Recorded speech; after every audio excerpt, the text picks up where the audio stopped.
Hey mama, if you're listening to this, you might be carrying a secret that feels too heavy to speak out loud.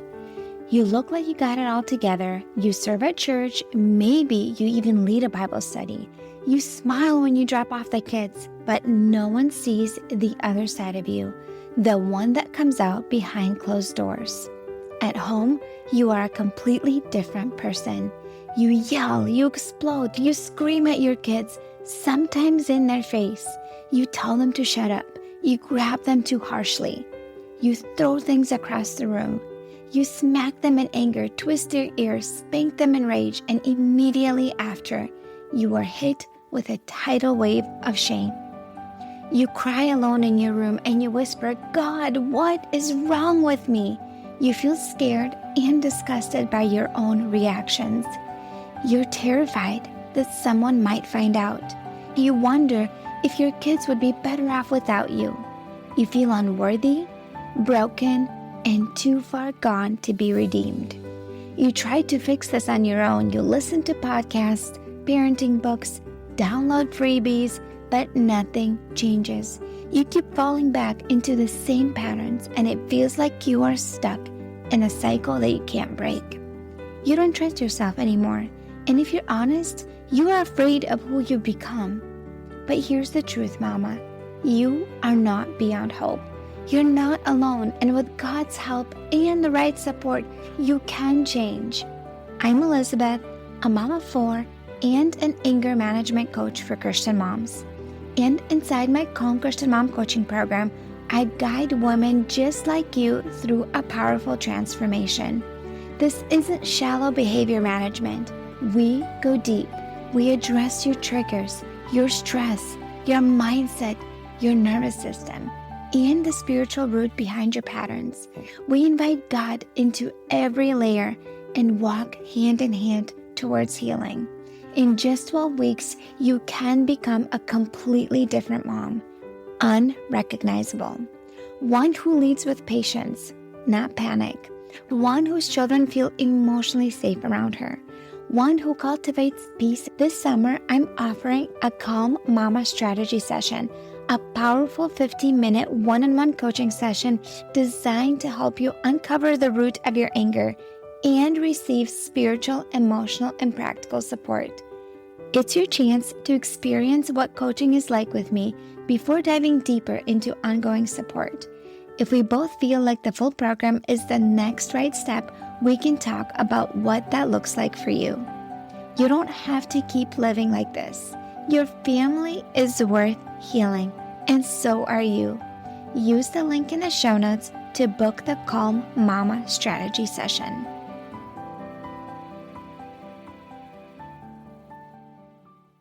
Today we'll be talking about how your emotional regulation and the way you handle emotions and feelings is affected by your upbringing and the family of origin, how you were raised and how you grew up.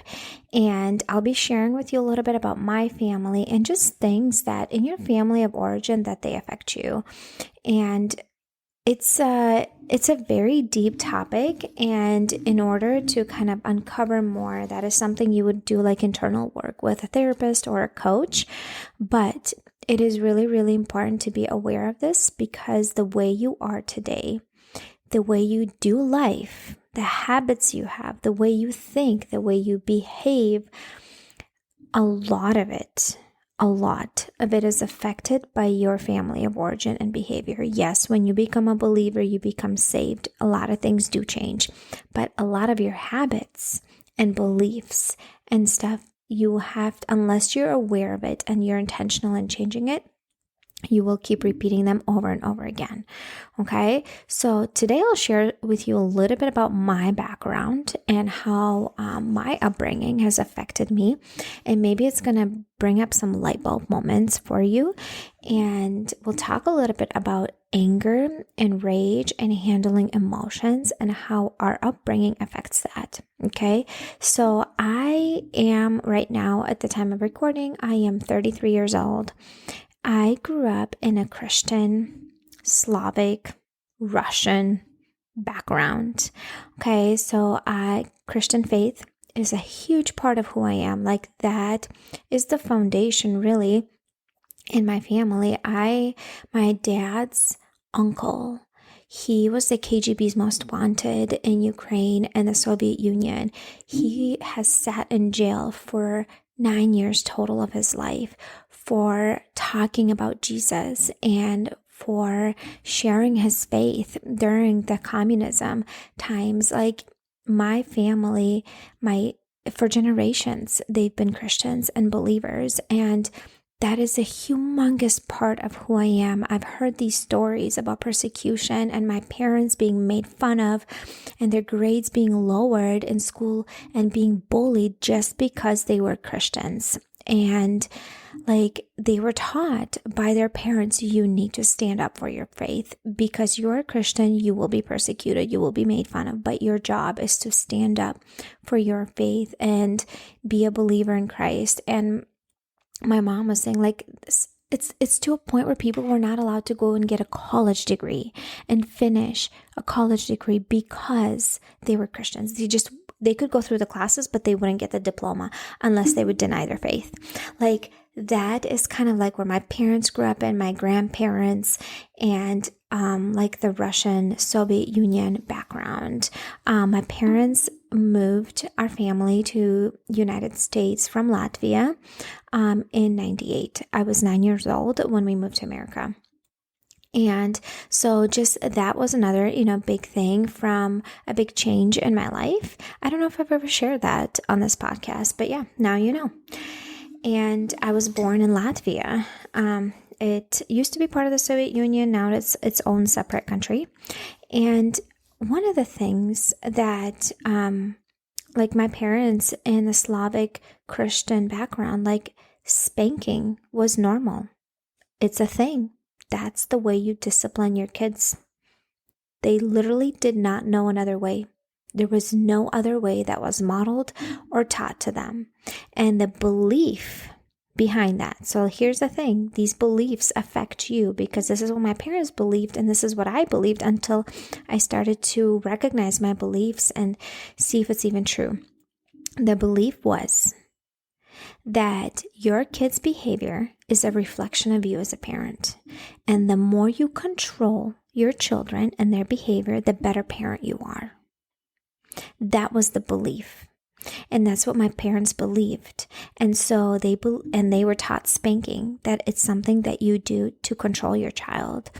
And I mean, there's an episode I had with Wendy Snyder. If you scroll back, maybe in the 60s, I believe, but it was about gentle parenting for Christian parents. And we talked about spanking on there because I don't spank my kids. But we talked about that because it's a belief that people have. And what is people just interpret the Bible in a specific way that they should be spanking their kids. And if you are spanking your kids, I'm not here to like convict you. The only thing that I want to tell you is that do not spank in anger. And we'll talk on that on another episode because that I think is really, really important. But that's the biggest thing I want you to take away from that and the whole spanking thing. It's a whole nother topic. I don't want to get into that right now. Anyways, because I'm not a parenting expert. What I wanted to tell you is that your beliefs of your upbringing really, really play a role in who you are today. Like, for example, because I was spanked, because that's the way I was raised, it became an automatic reaction for me when my kids were not listening and I felt out of control. Because the mindset behind it was you need to control your child, and the more in control of your child you are, the better of a parent you are. So that was my belief because that was my parents' belief. And so then when I had kids, my belief was that I need to spank them and control them. And so when my kids would disobey and not listen, my automatic reaction, like automatic is not even thinking, like your thinking brain is shut off, you just do it, was to spank them when they're not listening to get control back. Okay. By the way, Bible tells us to have self-control, not other control, just as a side note. So that is something that does affect you. Like if you were raised that way, you do that because that's the way you were raised. That's what you were modeled. Those are the beliefs that are ingrained in you, okay? So another thing is that, like, was a good positive thing that came from my family of origin. I mean, there's a lot of great positive things. Speaking is just like one of the few negative things that I believe, but I don't blame them because they didn't know any different. There's a few positive things. It's like my mom has always made an effort to have an emotional connection with me and my siblings and to be intentional and connect with us. She would come into our room in the evenings and she would check in with us with our day. She wanted to know what was going on between us and our friends. If there was drama for me with my girlfriends and conflict, she wanted to be part of that, to support me. Like, I knew she was that safe person that will listen to me and that I could cry on her shoulder and knew that I could talk to her and it would stay there. It wouldn't go out. Like, she was that safe person for me. I actually have a really, really, really good and close relationship with my mom. And it started from my childhood. And I think that played a role in who I am right now, because the way I talk to my kids and the way I connect with my kids, right, is like because of what my mom modeled to me. Okay. We would talk about my struggles and I think that contributed to me being naturally kind of an open book in general, like to my mom and to my husband. Like, I don't hide things from them. I am open and I'm authentic and real when it comes to that. And so another thing that my parents have modeled for me and my siblings, and I've said this to them many times, and I have said, Mom and Dad, thank you so much for modeling authenticity. You have no idea the massive impact it has made on me and my siblings. What I mean by that, what do I mean by authenticity? The way my parents are at home and the way they are in public, it's the same exact person. There's no hypocrisy. There's no double. There's no one person at home and a completely different person in public. I have a girlfriend that she was sharing with me, like, her dad was a pastor. And he was this sweet, kind man at church that people would come to get guidance and counseling. He would be a preacher and people loved him. And at home, he was an angry person where all his kids had to hide from him because of anger and rage that he would lash out on his family. Like, that's what I mean. One way at home and completely different behind closed doors. All this amazing, beautiful, loving family in church. He's so kind to his wife and treating her like a piece of garbage at home, saying nasty things to her, saying hurtful and damaging things to her, spanking kids out of anger, throwing things, yelling, getting drunk. Like, that's what I mean. Like, there was none of that in my family of origin. And my parents, the way they were in church were the same people they were at home. And yes, there's some little frustrations here and there. My dad would be like, where'd you put the keys? Why are you always replacing my stuff? Honestly, tell you what, this is the most I've seen my parents argue and fight, because they didn't really have conflict in front of us kids, was when my dad, he probably could be a hoarder, but he just leaves things in random places. Like, he's sitting at the table, he'll leave his glasses there, he'll leave his keys there, whatever. But my mom places them in wherever they're supposed to be or somewhere else. She places it, let's say she's cleaning the table and she'll replace the glasses somewhere else, but then she won't remember where she put them. And they will have arguments about this all the time, because my dad's like, I knew where it was. I left it here on the table and now it's not here. And now he's all frustrated and just walking around being grumpy. And he's like, why are you always touching my stuff? And that's the kind of stuff I would remember my dad and mom argue about.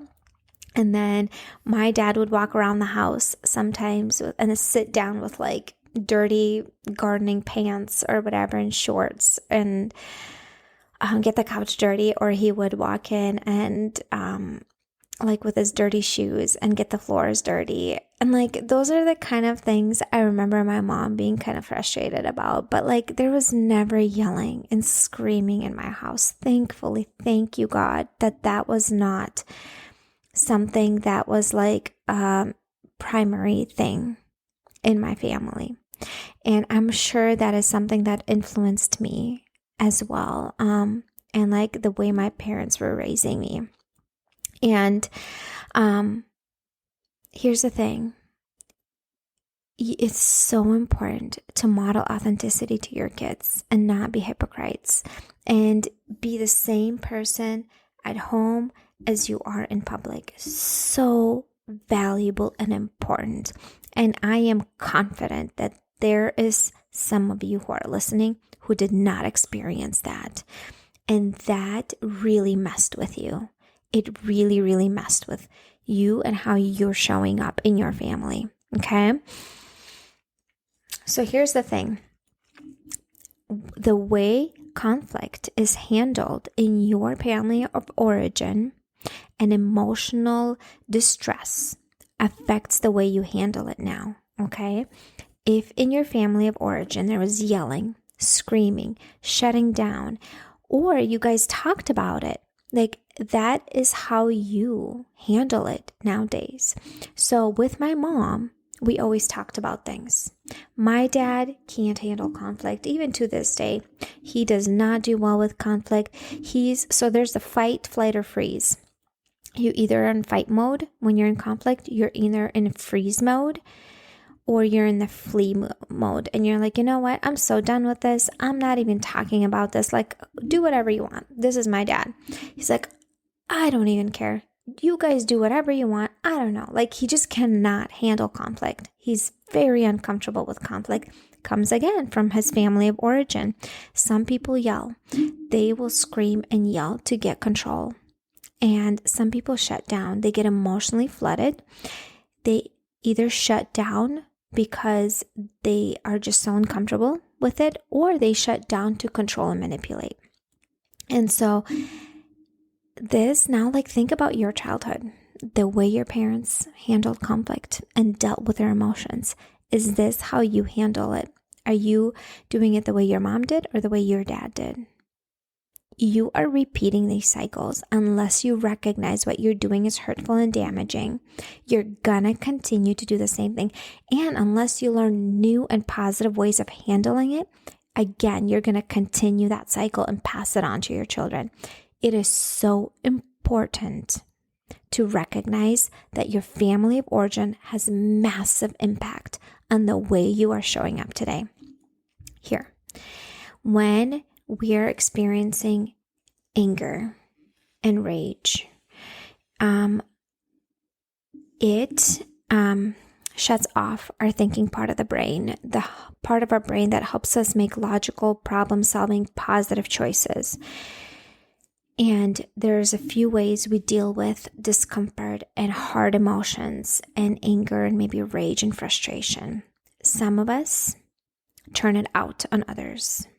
We yell, we raise our voice, we scream, we get it out, it comes out.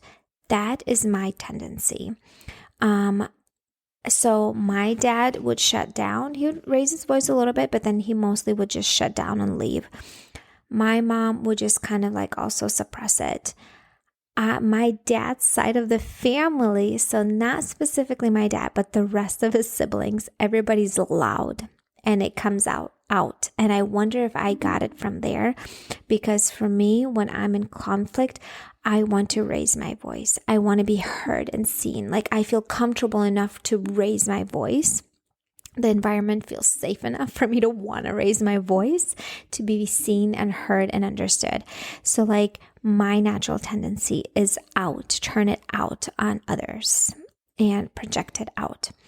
There's the other one is turning it in. And when you turn it in, that is when you just kind of shut down and it turns into negative self-talk. I'm so dumb. I'm so stupid. Why did I do this? I'm such an idiot. I'm the worst mom in the world. My kids hate me. I'm not meant to do this.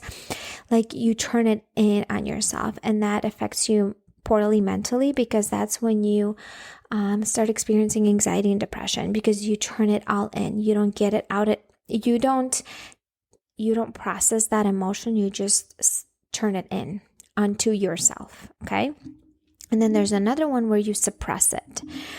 Some of us suppress those emotions, and this is when we try to numb them with drinking, with sometimes drugs even. Some people do drugs, some just escaping reality, being on our phones, just like, shopping and watching lots of TV, just doing anything that would escape that uncomfortable feeling. So not dealing with it, but just trying to escape it and suppress it to not feel the uncomfortable feeling.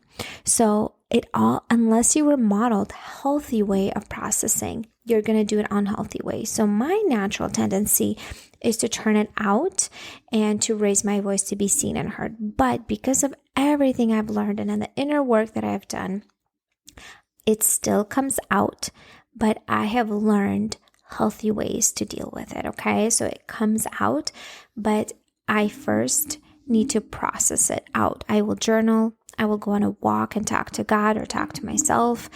I will talk to my husband and I'll be like, I just need to vent and just get it out. And he will listen to me. I will talk to my mom. I will just get it out. And that helps me to release that emotion and process it. But it is so crucial for you to understand, where is it coming from? The way you handle your emotions today, it's coming from your family of origin. It's coming from that. So my question for you today is, how do you deal with emotions? Email me. Let me know. I'd love to connect with you and hear from you. My email is hello@emotionallyhealthylegacy.com. Send me an email. Tell me, how do you deal with your emotions? Is it a healthy way or an unhealthy way? Do you turn it in on yourself with negative self-talk? Do you turn it out on others and take it out on others? Or do you suppress it and numb it with unhealthy coping skills? Or have you learned a healthy way to cope with emotions because you've been listening to my podcast? But anyways, tell me. I'd love to connect with you and we can kind of chat a little bit more about what are some healthier ways to deal with it, because as I'm going to be talking about this here, we'll be learning about our anger and rage and what we are modeled and how it affects us and the damage that it can create on our family if we don't learn how to control it, and how by partnering with God and with God's help, we can overcome the rage and anger and learn healthy coping skills. Anyways, my friend, I am so glad that you were here. If you found this episode helpful, please share it with a friend, and I'll see you next time. I'm praying for you. Hey mama, do you find yourself snapping over the smallest things, like spilled milk or constant whining, then feeling horrible afterwards? If you're tired of losing your temper and you want to show up with more patience, I have something for you. It's a free training called How to Be More Patient with Your Kids so you're not screaming over spilled milk. Inside, I'll walk you through 10 simple things you can start doing today to become a calmer, more Christ-like mom, even on the hard days. To get it for free, just leave a rating and review on Apple Podcasts and send a screenshot to hello@emotionallyhealthylegacy.com. Or if you'd rather skip the wait, you can grab it right now for just $27. The link is in the show notes. Let's help you become the peaceful, patient mom your kids need.